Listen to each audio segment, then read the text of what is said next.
Bonjour à tous, c'est Abdou de Flippies et bienvenue dans cette vidéo. Je suis accompagné d'une fille exceptionnelle à mon goût.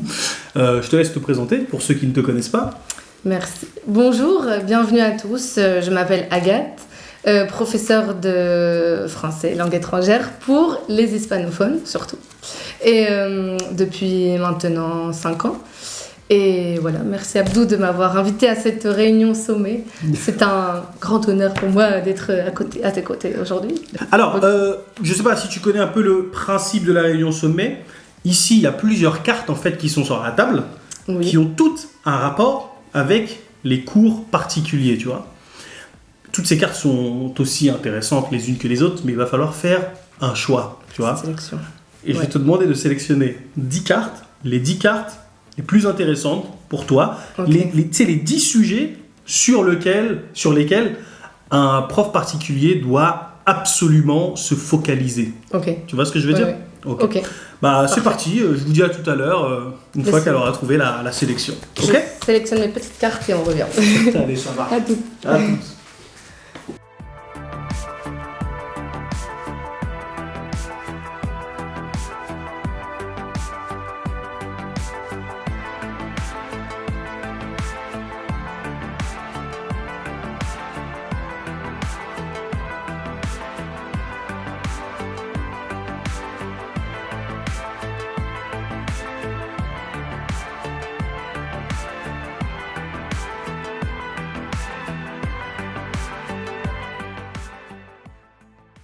Bon bah écoute, c'est bien, c'est bien. Donc voilà, Agathe a trouvé les 10 cartes, les 10 sujets sur lesquels elle voulait parler. Ça a été facile de choisir les cartes ou pas? Non, pas trop. Pourquoi pas? J'aurais bien aimé parler. Il y a beaucoup de choses très intéressantes. Ouais. Mais bon, il faut faire une sélection, mais Là t'as désélectionné des sujets qui étaient intéressants. où j'ai un peu grugé. J'ai pris 2 petites cartes, je les ai mis ensemble et ça fera voilà, 2 questions en une, c'est bien. D'accord. De questions en une, c'est bien. Ok. Bah, tu veux qu'on commence avec la première carte? Bah oui, commençons par la première. Quelle est la première carte que tu as choisie?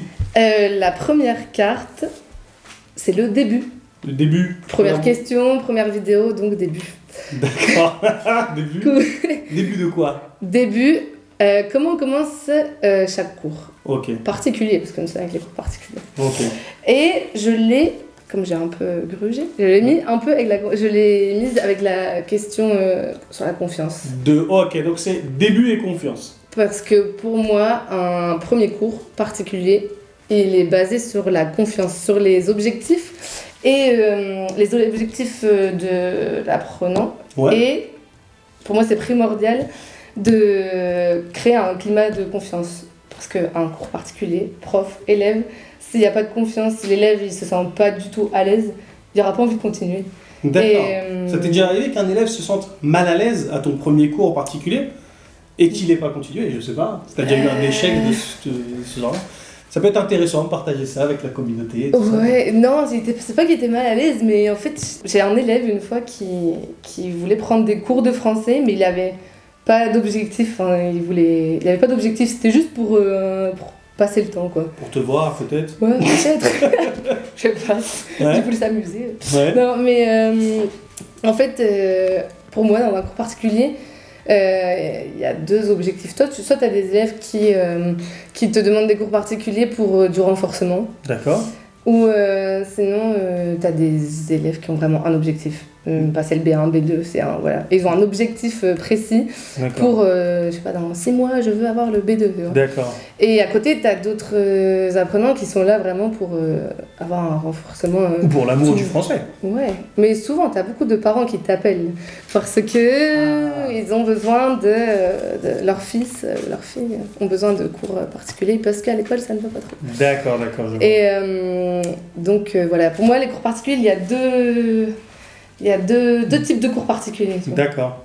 Ok. Et du coup, la confiance, comment tu instaures par exemple un climat de confiance? Comment débute par exemple le cours? En fait, comment tu débutes ton premier cours particulier? C'est pour instaurer la confiance. Et comment on débute par exemple chaque cours particulier, tu vois? Mais ça dépend du niveau, parce que si Niveau- c'est vraiment un débutant... Moi, je veux dire, voilà, le Premier. débutant, voilà. Ah, son premier cours de français toute Voilà. sa vie. On commence déjà, même si c'est pas parler français, il va parler français. D'accord. Pour moi, il faut qu'il termine son heure de cours en sachant se présenter. Vraiment, genre D'accord. se présenter. Il faut au moins qu'il sorte de son heure de cours en étant, je sais pas, qu'il soit content, quoi, dire ouais, j'ai appris des choses, même si c'est dire trois phrases, qu'il sache, qu'il y ait déjà même un objectif dès le premier cours. tu vois. D'accord. En fait, qu'il termine le cours en se disant, voilà, aujourd'hui en français, j'ai réussi ça et ça et ça. Ouais. J'ai hâte de faire le prochain cours. Exactement. Il faut lui donner envie. Mais D'accord. ça dépend aussi de la personnalité du prof, je trouve. Il faut D'accord. aussi qu'il y ait une certaine connexion, une certaine, pas affinité, mais une certaine connexion entre le prof et l'élève. Des fois, c'est comme les amis, on n'est pas amis de tout le monde. Bah, les profs, c'est pareil. Tu sais, tu sens, on a tous eu dans notre parcours universitaire ou l'école, tout ça, Ouais. on a tous eu des profs qui nous ont plus ou moins marqués. Ouais. Au niveau... Tu sais, ça t'est jamais arrivé, toi, je sais pas, premier cours d'anglais, et tu dis, waouh, ce prof, il va me. Bien sûr. Non, je vais oui. kiffer ses cours. Ouais. Et t'as envie d'avoir le poursuivant, quoi. D'accord. Non, oui, oui, moi personnellement, ça m'est déjà arrivé. Et moi, c'était plus la personnalité que les activités que le prof faisait. Ouais, Tu vois. ouais. Donc, ouais, pour toi, la meilleure manière de débuter un cours, en fait, avec des débutants, c'est avoir un objectif précis, lui faire atteindre cet objectif, qu'il ait terminé le cours en sachant faire quelque chose en français, et aussi avoir une sorte d'attitude qui est, on va dire, je sais pas moi, quelle attitude ce serait, sympa, rigolo, toi t'as l'air d'être drôle. Non. Bah, écoute, mais il faut venir dans mes cours pour savoir ça. D'accord. Ouais, mais en gros, oui. Non, Non, j'aime vraiment, je sais pas, donner des cours particuliers, c'est aussi, je sais pas, c'est ça, un enfant, il est pas là pour avoir un prof sérieux qui est là, comment expliquer, il est pas, ouais, il est là justement pour, il faut aussi qu'il passe du bon temps. Par exemple, si c'est un élève qui a un peu du mal en cours de français, il est pas là pour, il va pas prendre des cours particuliers avec moi pour avoir un cours ultra sérieux, chiant. Enfin, il faut que le cours soit un peu différent aussi. Ouais, je vois le truc. En fait, il faut qu'il ait un cours qui soit plus ou moins pas dans la même lignée que ce qu'il voit à l'école, par exemple. Ouais. D'accord. Donc, je sais pas si tu avais fini pour la confiance et le début. Oui, Il y a tellement je de crois. choses à dire. Il y aura tellement de choses à dire sur cette chose-là. Donc, C'est ça. je vais faire un petit résumé pour vous, tu vois. Comment débuter un cours de FLE? Il est primordial que l'élève ait confiance en vous. Comment faire pour que l'élève ait confiance en vous? Bah, tout d'abord, avoir la bonne attitude.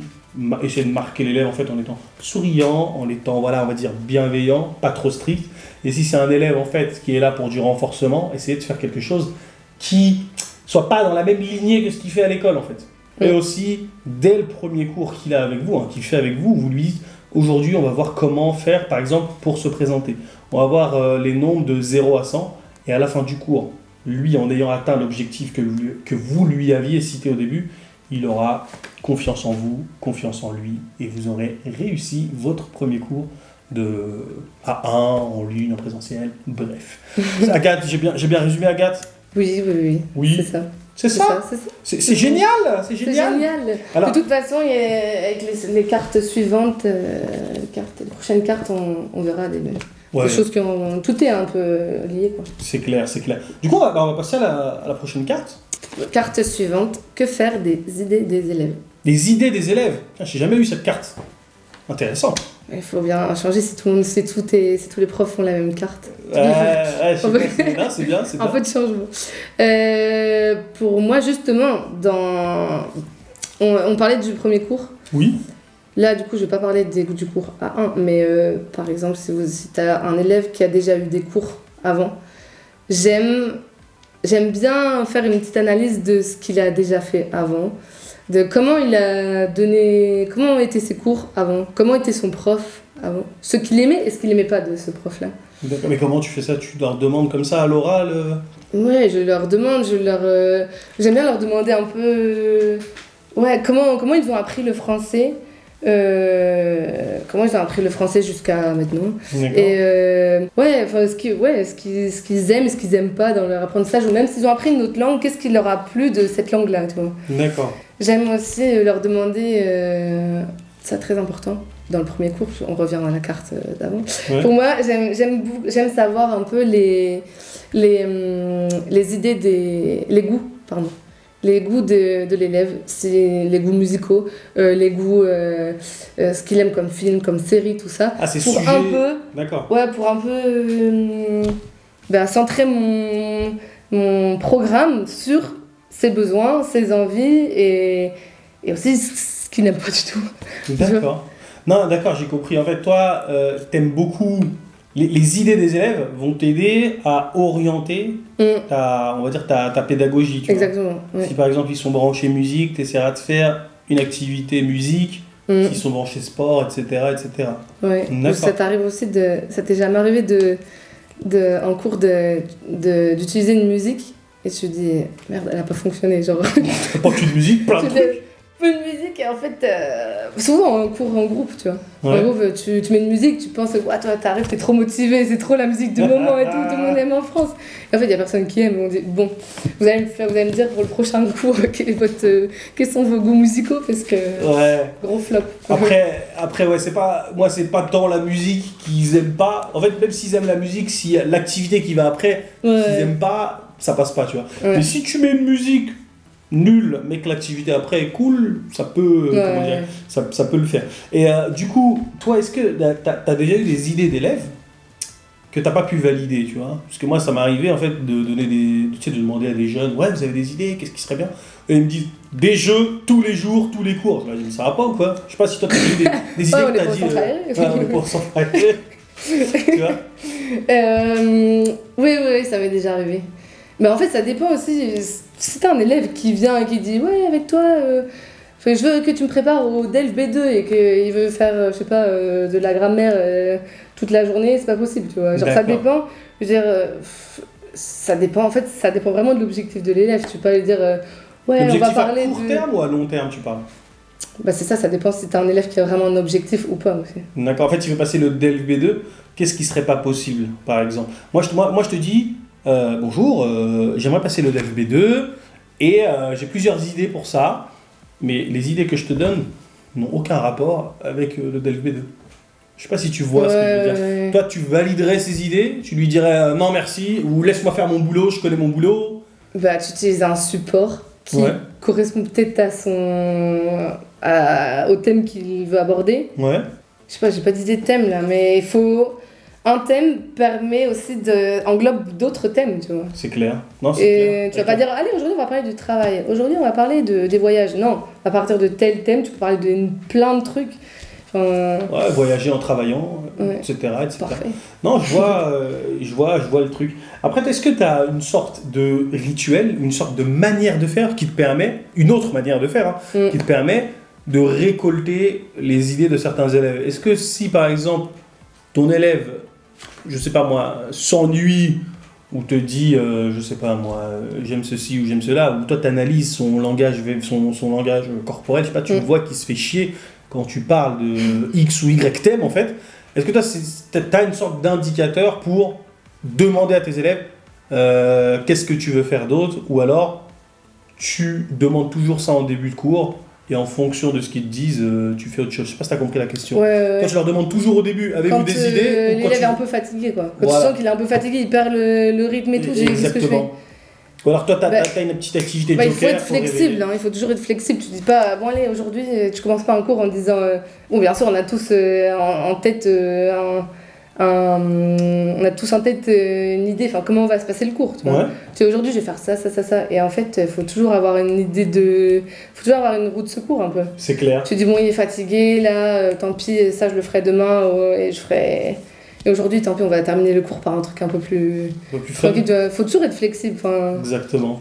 Faut pas être persuadé, faut pas être buté, quoi. Dire si je veux que mon cours se passe comme ça. Mais ça, tu communiques avec tes élèves ou pas? Tu lui dis bon, aujourd'hui on avait pour objectif de faire ça, mais là je vois que le cours est un peu long, on va terminer avec un truc positif. Ouais. Tu communiques ou tu fais genre c'était prévu? Non, je leur dis, je sens bon, ça on terminera peut-être demain, non? Ça vous dit qu'on fasse ça? Ouais. Il faut aussi qu'ils sentent que Tu t'es... t'adaptes en fait. Tu t'adaptes et que C'est t'es là bien. aussi pour eux, qu'ils ne sont pas là pour passer une heure, c'est pas le bagne quoi. Ouais. Ah, c'est vrai que c'est pas le bagne. Putain, c'est tout un défi de donner un cours cool. Ouais. Donc voilà. En fait, je sais pas si tu as fini pour les idées, je vais faire un petit résumé. Les idées, quand vous avez un cours, votre premier cours, à votre rentrée, etc., essayez de recueillir toutes les idées de votre élève. Est-ce que tu aimes ci, est-ce que tu aimes ci, est-ce que tu aimes ça? Regardez si ces idées correspondent avec les objectifs qu'il s'est fixés. Ok? Très important. Et dernière chose, si votre apprenant s'ennuie pendant que vous faites autre chose, essayez d'avoir, on va dire, des petites activités de ce cours pour pouvoir, mettre de côté son idée qui l'ennuie et proposer autre chose qui va un peu le réveiller, quitte à repartir sur autre chose après en fait. Ok? Je ne sais pas si c'est clair pour vous, mettez-moi ça en commentaire. Est-ce que vous avez d'autres manières de débuter vos cours? Est-ce que vous avez d'autres manières de récolter les idées de vos apprenants? Je vous laisse mettre tout ça en commentaire et on se retrouve tout à l'heure dans une autre vidéo. Ciao! Ciao, à tout à l'heure. Génial.